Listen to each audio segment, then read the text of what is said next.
Okay, everybody, I show it's 1 o'clock, so I think I'll get us started today. This is Ed Crowe. Thanks for coming on. I appreciate it. Today we're going to talk about Medicare leads, different types that people are using, some, what ones are being used with success, kind of go over details of them. This is a much longer presentation than I usually do. I usually keep them about 15 minutes. This one's going to be longer, like 30 minutes maybe. So just warning ahead of time. But I will try to work through it fairly quickly. A couple quick things before we get started. As normal, for those who've done webinars with us before, you're sick of hearing me say this, but we record all our webinars. If you registered for the webinar, you will get emailed the recording. You don't even have to attend. So if you're registered but don't attend because you can't make it at that time, you'll still get emailed the recording. And you can also go on our YouTube channel and watch all of our recorded webinars, and that is YouTube Crowe and Associates or just at Crowe Medicare. If you have questions, send them into the webinar. Send them in along the way. I will probably not answer them until the end. However, because I struggle with dual tasking, answering questions and reading a slide. Sorry. Anyhow, let's get started. So today we're going to talk about Medicare leads in general. I have a couple general thoughts, and just so you know, I'm basing this off of I talk to agents every day, and I talk to agents that are working leads every day. So I've just compiled information over the years on, kind of the good and bad and the ugly of leads. So we're going to talk about them. So we'll talk about our preset leads we have. This information will be applicable to any leads. T65 seminar program, inbound calls. I put on there, avoid warm transfers. They will get you in trouble. I'll talk about that more. People are getting in trouble for warm transfers. I'll talk about that more later when we get into it. Referral arrangements with other businesses, other lines of business. Online leads, shared versus exclusive. Shared will be a thing of the past soon. Talk about websites, SEO, social media. Retail, everybody talks about retail, so I'll mention that. And then just a couple tips about all of this at the end. And again, try to work through it fairly briskly to keep it as, well, it's going to be boring, but to keep it is the boring scale low if I can. Anyway, let's get started. So Medicare, first of all, I just want to talk about that Medicare is a marketing business. I get a lot of people who say, it's a sales business. Like if I get in front of Medicare people, I close them, and I always have the same comment. I'm like, yes, everybody does. So unlike final expense, life annuities, or most other sales that are emotional type sales, meaning a sale where the person doesn't have to do it, like an annuity sale, Medicare is different. It's like selling auto and home. They're going to do it. It's just a matter of, can you get in front of enough people to talk to? So if you can get in front of enough people and you know what you're talking about, you're going to have success. Really, it's an education more than anything. So it's important, no matter what kind of leads you're working, however you're generating Medicare business, you really need to understand Medicare, original Medicare, the difference between Advantage and Supplement, enrollment rules, all those things. If you don't, you're not going to have as much success, not long-term anyway. So again, really the key with Medicare business is the amount of people you get in front of, not how good you are at closing them, because you should be able to close them if you know your stuff. Also, I'm going to talk about a lot of different leads today, and I can tell you there are no easy ones. I looked for easy leads, spent half my life looking for easy leads. There is no such thing. I mean, they're all hard to a degree. So what I suggest with leads is when you find one that you can make work, meaning you can make the math work on them. The money you're spending, you're getting a good ROI on them. Just work on doing better with that, and maybe don't spend as much time looking for the next best kind of leads, because you can waste a lot of time doing that. That's our trend. We're working a lead system. It's working for us. We're putting business on the books, sustainable from a math standpoint of what it's costing us for the business we're writing, but we're always looking for something better. And I would say that's a mistake that we all make, including me. Just concentrate on the one that's working for you, on just enhancing that. Referrals, you'll hear me mention that a number of times. It's the easiest sale you'll make. A referral is easier than anything else I'm going to talk about today. I said referral rant continued, because you really should work on referrals from your own existing clients. Maybe you've got clients in other lines of business. Maybe you got Medicare clients, your own Medicare clients. Work on referrals with them, other professional centers of influence.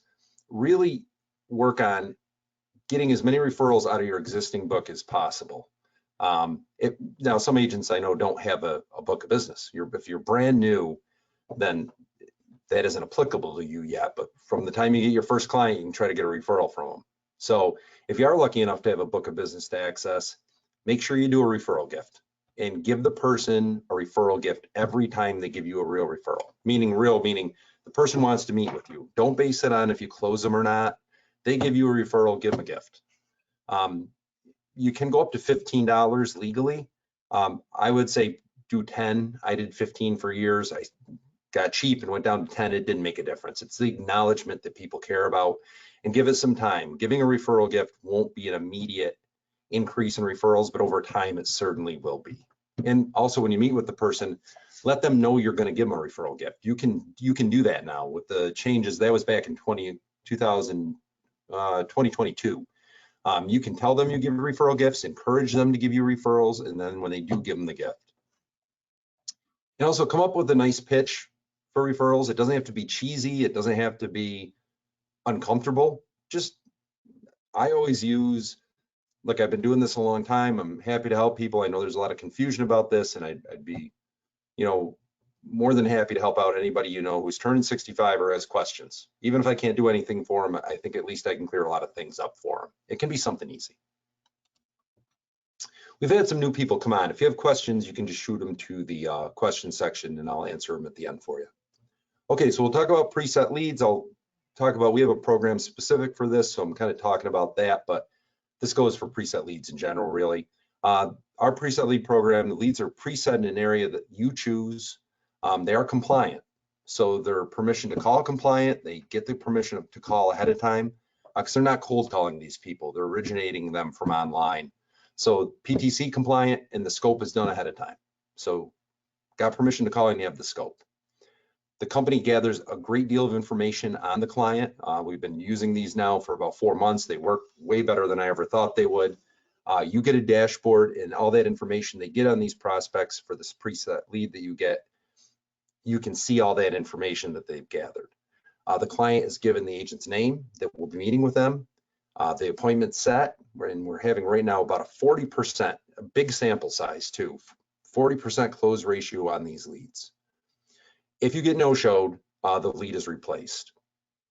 Another nice feature they do is they have reminder calls. So they do a reminder call to the prospect the day of the meeting, and they also do a text. They have the client is opted in on text, so they can legally text them, and they text them and include you as the agent on the text. I would encourage people working these leads, I'd encourage you to then jump in on that text and say hello. A lot of people don't do that, but the ones that do have better results. But again, when you're getting leads that are closing at 40%, they're performing way beyond my expectations when we initially heard about these.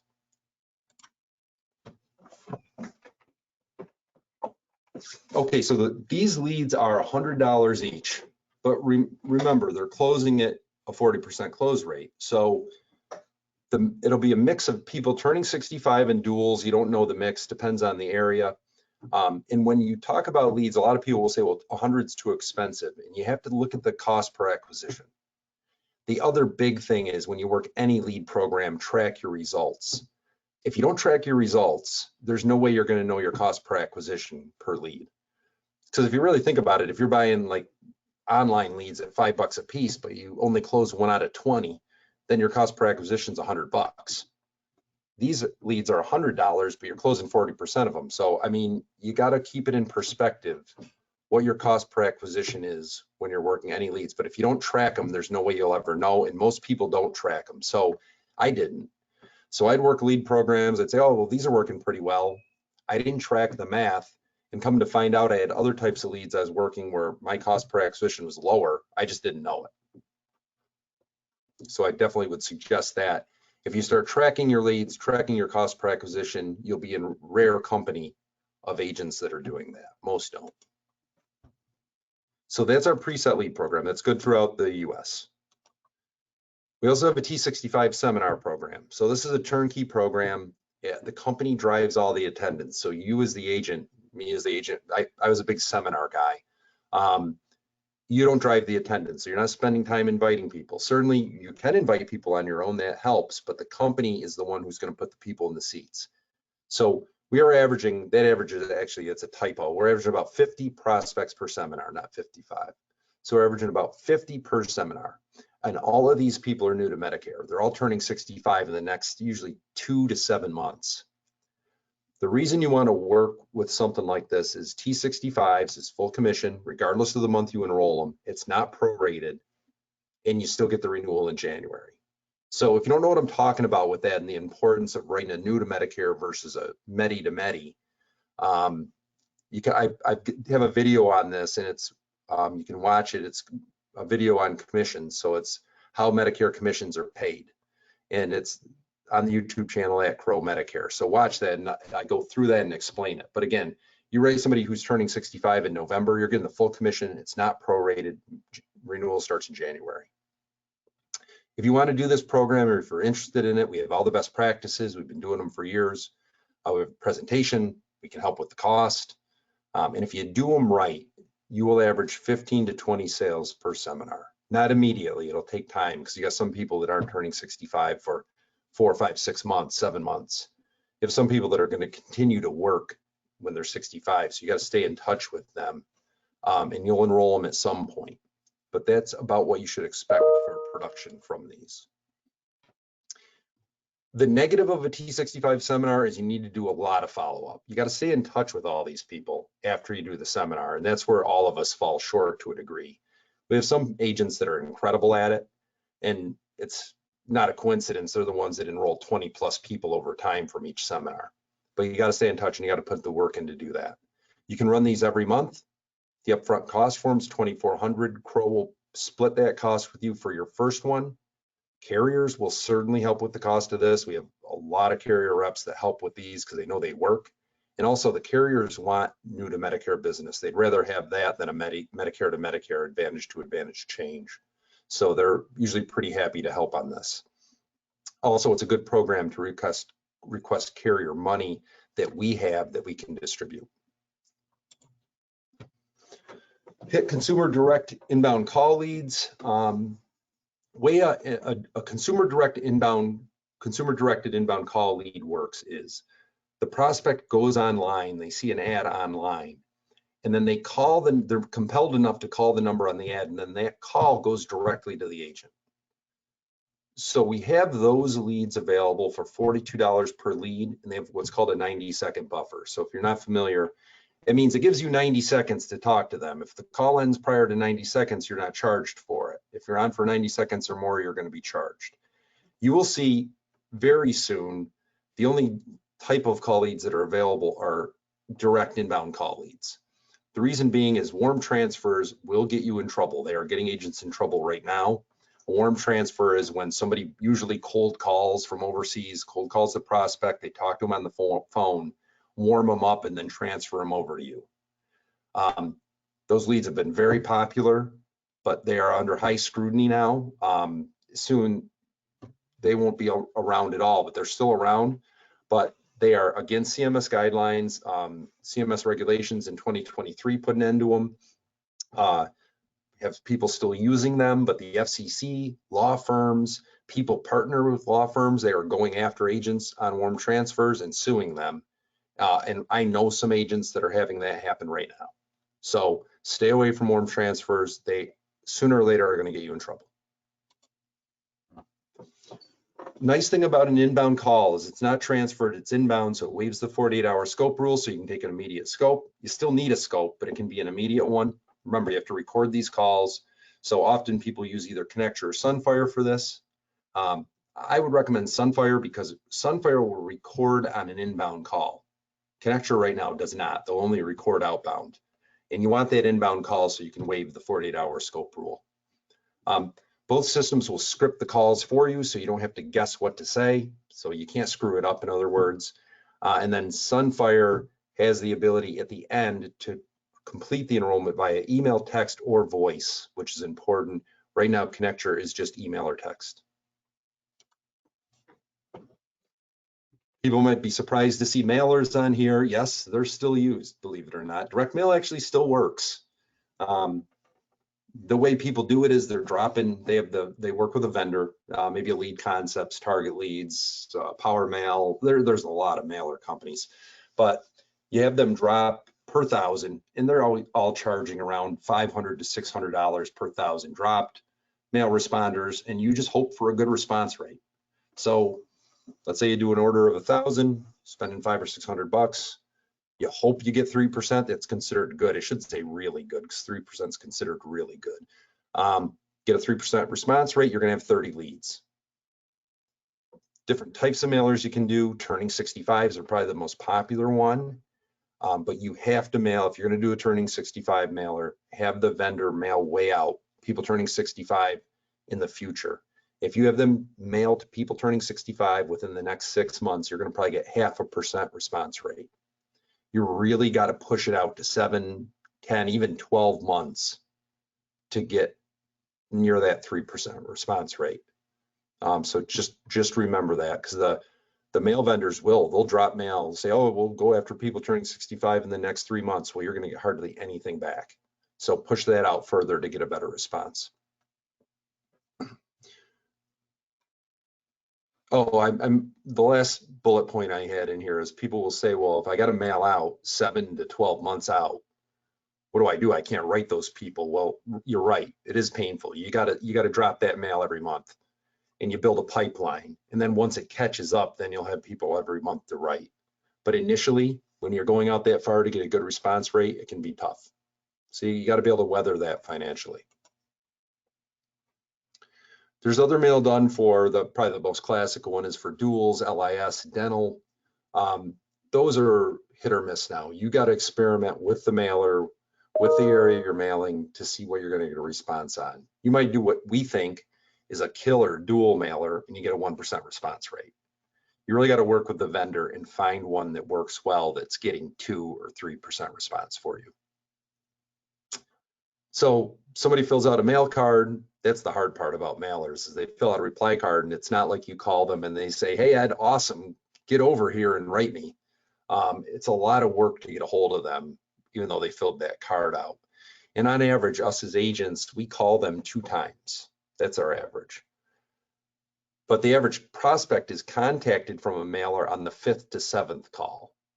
So you really got to fight that, where you might call them a couple times, not get a hold of them, and that's it. The people that are really good at mail, they're persistent.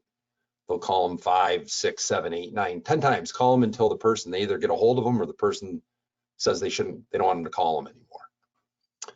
We have scripts for working mailers, but the best one is really your own. We can give you a guideline, but it's got to be natural.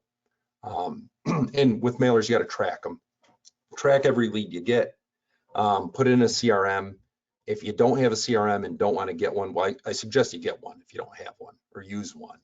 But if you don't, at the least use an Excel file, but you got to track them. You really do. Otherwise, it's going to be very hard to follow up and know who you talked to and didn't talk to. As far as who to use for mailers, I mentioned a few here, but there's so many of them. Lead Concepts, we know them very well. They're a good one. Target Leads, Arm Leads, all good companies. You know, they're all going to be similar. You know, $500-600 per 1,000 mailed. This program, along with all the other ones I'm mentioning, you can use our lead program. So we have our $500 a month lead program. You can buy leads of any type that we've been talking about. Take that receipt, send it to us, and we'll reimburse you $500 towards the cost of those leads. We also, in addition to that, have money from carriers that we can use towards marketing expense. We get that money for AEP and OEP. It's much larger amounts. And sometimes we even get it during lock-in. But that would be more for like an agent who says, I'm spending $8,000 on leads. Here's what I'm going to spend it on. And then we'll give you money specifically from a carrier, but you're going to have to give them an estimate of how many apps you're going to write, and they're going to hold you to it. And if you don't come close to it, then you probably won't get released any more money from them in the future. If you have questions about that, just call us.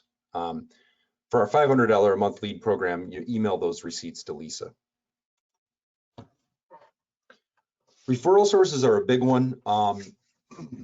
This is probably one that isn't utilized near enough. The agents that do utilize it do really well with it, because it's one of the easier ways to write business and cheapest too. So the idea here is working with another professional or another agency or organization who isn't rating Medicare and getting them to refer their Medicare leads to you. A good one is auto and home agents, or agencies for that matter. So you can go to that auto and home agent. We have some agencies that have made a living doing this. They go to an auto and home agent or agency. They ask them who they send their Medicare referrals to. And usually the answer is, well, we send them to such and such. And then the next question is, and how much are they paying you for every referral you give them? Or for how much are they giving you for every case they close? And the answer usually is nothing. So, or they send me a pie. I use that example, or a gift card once in a while. So what you do in that situation is tell them you'll pay them $100 for every sale you make. And you can legally do it. That's compliant. You can do it. And you think 100 is a lot, but it's not. That's a layup sale for you. And keep in mind that the average agent's cost per acquisition working leads is over 150 bucks per sale. So if you got somebody who's going to refer you a layup sale and you can give them 100 bucks once you make the sale, that's a bargain. You should do it every time. The only key problem here is a lot of times agents set this up, the agency refers them business, they write it, and then they don't pay them. They say they're going to, but they don't, and they make the agency that referred it chase them for the money, and that's the quickest way to kill that relationship. So if you set this relationship up and they're going to send you referrals, pay them and pay them on time, and don't make them ask for it, because you want to keep that coming. Other organizations and agents you can set up this kind of deal with is ACA agents, financial planners, final expense agents, accountants. They won't take the money. Accountants and attorneys can refer you business. They won't take the 100 bucks usually. And if it's an attorney taking the 100 bucks, then just make sure you never work with that attorney. But anyway, all good people to get referrals from, and a lot of these people you can pay. And will accept payments, especially ACA agents. A lot of them out there not writing Medicare business, and PNC, that's the big one, property casualty agents.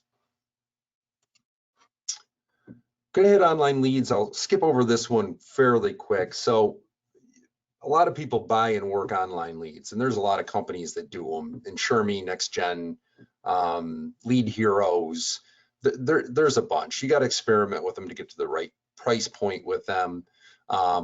And what they usually did is sold shared leads. That means person goes online, tries to get a quote, they get tricked, and they don't realize that that information then is going to be sold to 6, 7, 8, 9, 10 agents is a lead. Well, shared leads are going to go extinct because, again, per CMS guidelines that were created in 2023 and enacted in 2024, shared leads won't be legal anymore. The only ones that'll be legal will be exclusive ones.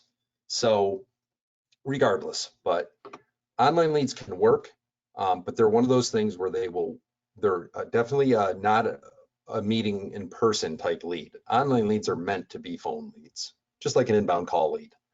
Not the kind of lead you want to work if you're a face-to-face person. They're leads that you work if you're going to sell by phone. But you got to be set up to work them if you're going to make them successful. So if you're going to work online leads, and this is very brief, if you really want to talk to me about, hey, how do I exactly need to be set up to make online leads or inbound call leads for that matter to work for me? That's something we probably need more detail, but I'm going to give you a rough idea here. You have to have a CRM, whether you're using, it doesn't matter, there's a lot of them, Radius, GHL, less annoying CRM, Medicare, there's a whole bunch of them, but I won't mention them all. But you got to find a CRM that works for you. You got to have auto email. CRM function should have that. Click to call or auto answer, the CRM again should have that too. And when that lead comes in, you need to call within a second of that lead coming in, especially on a shared lead. If it's a shared lead, there's going to be some agent on there that's good at what they're doing, and they're going to call that thing immediately. And the first one to contact that client almost always is the one that wins. You also got to be ready to sell by phone. So when you get these leads, you got to be ready to sell. And usually people use Sunfire for this, but make sure you're on one of them, Sunfire or Connecture. If you get this online lead and try to set an appointment, you're long-term not going to have a lot of success. And again, I'll say this every single time, you got to track them. Track them because you can send the bad ones back in for a credit. So you want to track every lead that comes in and you want to be diligent about sending the bad ones in so you can get them replaced. With online leads, if you get a 10% close ratio, you're doing really well, really well. So you're going to get a lot of rejection here, but they can work, the math can work, but don't expect more than 10%, even if you're doing things right. And 10% is good at this point. All right, social media leads, there's all kinds. I mean, there's a lot of vendors that will sell Facebook leads. But again, when you have a vendor that's creating the Facebook lead and selling it to you, it's going to be expensive. Really, the sustainable way to do Facebook leads is to generate your own for long-term success. If you're generating your own, meaning you got to learn Facebook. I personally hate learning Facebook, but there's plenty that know it well.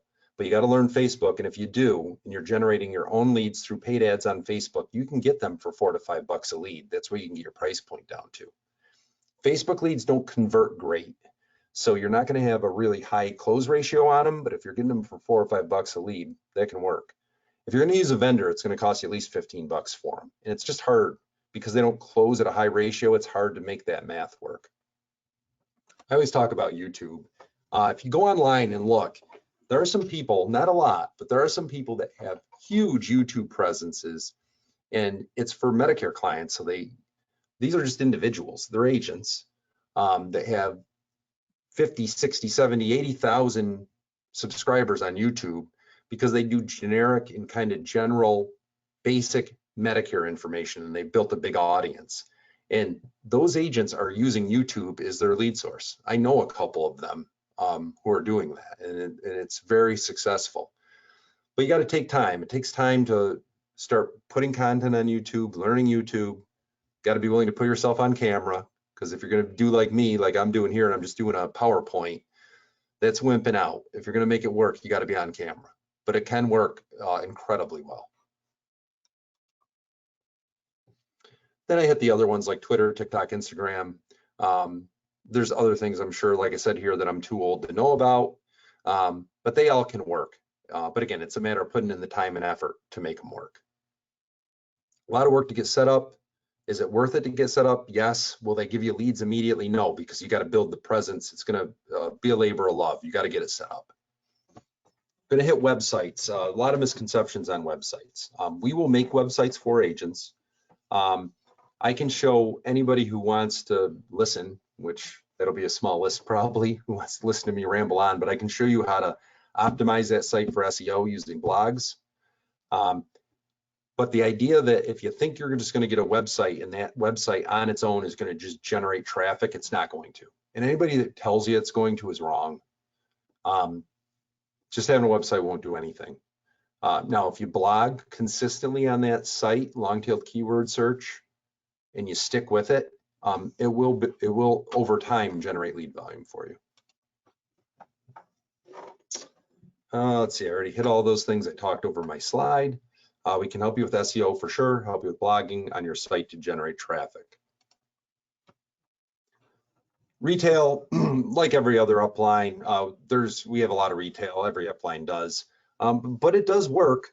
Walmart's less than they did in the past because of the marketing, the way they kind of generically make you market now, saying Walmart Insurance Services. Walmart was an adventure this year, but we do have them. But Walmart, CVS's, grocery stores, dollar stores, people in flea markets, people go to fairs, to all kinds of different things, food pantries, those things will all work if you put the time into them. It's like anything else. You have to be consistent with those. If you're going to do that, you got to consistently be there. I see a lot of agents at Walmart's in different places where they're there maybe an hour a day or 2 hours a day. That's probably not going to work. You got to put the time in. You got to act like it's a full-time thing you're doing. Got to be patient with it. This sounds ridiculous, but you got to be really cheerful and helpful at the store. You got to be in a good mood. I see a lot of people at stores that I'd be afraid to approach them. So you know, think about that for a minute. Talk to all the employees and pharmacists, especially if you're like a Walmart or a CVS. If the pharmacist likes you and if they think you're smart and know your stuff, they will refer people to you. Have good giveaways at your table. That sounds obvious, but you really need to. Good giveaways bring people to the table. And is some places like a food pantry, you can work with the people that run the food pantry and have giveaways that people actually use and need. They'll give you that feedback, and having those giveaways will be very helpful. People are thinking, like, do food pantries work? Yes, they do. They do work. They can be super productive. All right, again, talked about Walmart. We have access to Walmart, so if you're interested in those, let us know. We don't know how much longer, how many more years they'll be around for, but they are as we speak today. CVS's are the ones that are open still, are controlled by the Aetna agent managers, and then Walgreens are controlled by UHC agent managers. So the broker managers or agent managers, that leads us into that. Part of our business is having a good relationship with those people. They can help you out in many ways with marketing money, putting you in retail locations, but you got to take the time to build a relationship with them. They can help you with co-ops, they can help you with all kinds of things, but you got to work with them and have a relationship with them. So I strongly suggest the areas you're working, find out who the broker managers are for the carriers and build a relationship. One of the big problems with that, building the relationship with, I'll go back for a minute, with the broker manager is, if you think about it, insurance carriers do things to make us mad all the time. And who are you talking to? Well, if you're talking to the broker manager, you're probably going to be tempted to take it out on them, and don't. Take it out on somebody else. Don't take it out on them, because you want to keep your relationship with them good. Sounding off on them is just going to make them think, well, I'm not going to be too quick to help that person out, so resist that urge. Other locations, people always ask, how do you get into doctor's offices, libraries, grocery stores? It's an old school thought, but a lot of agents build those relationships. They create them on their own. That is doable. There are people that do it. It just, in today's day and age, doesn't seem like people do it as much. But if you're creative and if you're a little fearless and willing to go in, you can build a relationship and get into retail locations that other people aren't in. Okay, enough of all that. I'll give you some tips and random stuff, as I call it. So writing ACA business, I get that question a lot. Writing ACA business is a good Medicare lead source. And it's one of the few where you get paid. It's a lead source that pays you, because you write the ACA, you're getting paid. That will lead to referrals. You will write a lot of ACA people that are in their early 60s. Track those people and then write them when they're Medicare eligible. But the ACA business is another source of revenue and can be a great lead source for Medicare. Keeping contact info for every person you meet. Let's say you meet somebody during the year and they're just happy with the Advantage plan they're in.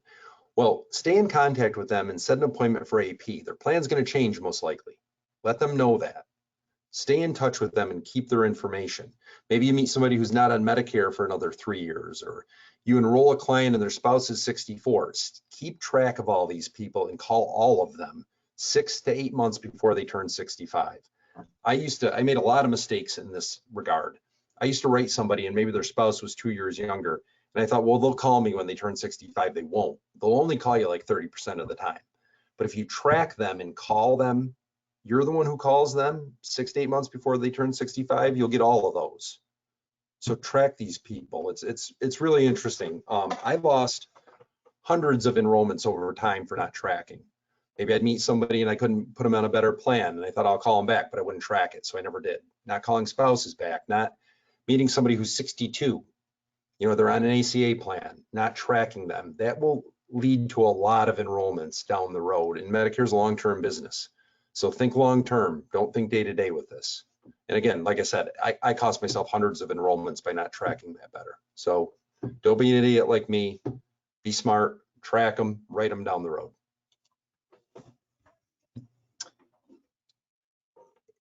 Other lines of business, I already mentioned this a bit, but you know, if you sold a lot of final expense and you got a book of final expense clients, talk to them about Medicare.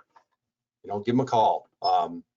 It's a no-brainer for you. Another simple thing, put your contact information on your signature on your email and on your texts if you can. I get a lot of emails from agents who they don't have their phone number or their address or their contact info on their email. Put it on there. So if it's not on there, it should be on there. You want people to be able to call you back. So if you're emailing a prospect and your phone number is not on there, You know, it should be. Have your business cards be very obvious. This is a big one. If you're going to hand out business cards, if you're going to advertise, promote, make it really clear what you do. You want that business card to say, I do Medicare, I handle Medicare, however you're going to say it. Make it obvious. I see a lot of business cards, including my own, unfortunately, that it just isn't obvious what you do. And if you're going to really go after seniors and try to write Medicare, make that as obvious as possible. And then I mentioned and I'll mention it once more, the relationship with the agent manager, super important. Whew, a lot of talking. That's it. So thanks for joining. I'm going to see if we have any questions. Remember, we record all these webinars. We'll email this one to you. But if you want to watch any of the old ones, just go to @Crowe Medicare on our YouTube channel, and you can listen to me drone on as much as you want. Let's see if we got any questions. Okay, somebody said, hi, what type of gift do you suggest to give out? Well, it can really be anything. It just can't be, you can do gift cards, just not convertible to cash. So like, I think the Visa gift cards are convertible to cash, so you can't do those. But you could do like a Starbucks card. A gas card's a really good one. And it can be 10, it doesn't have to be $15. So I'm not very creative, so I always did like I said, Starbucks, Dunkin' Donuts, gas card kind of thing. I know some people get really creative with this and give out pies and all kinds of stuff, but I like to keep it simple, and I say just give out a card that's not convertible to cash. And there's companies, by the way, some of these cards you can get like your logo or your contact information put on the rechargeable card you give out. Is that the only question we have? Looks like that is it. All right, well, listen, I really appreciate you coming on today. Hopefully this was helpful. If you have any questions, please feel free to give us a call. Be happy to talk to you about it. And thanks for coming on. Appreciate it. Have a great day.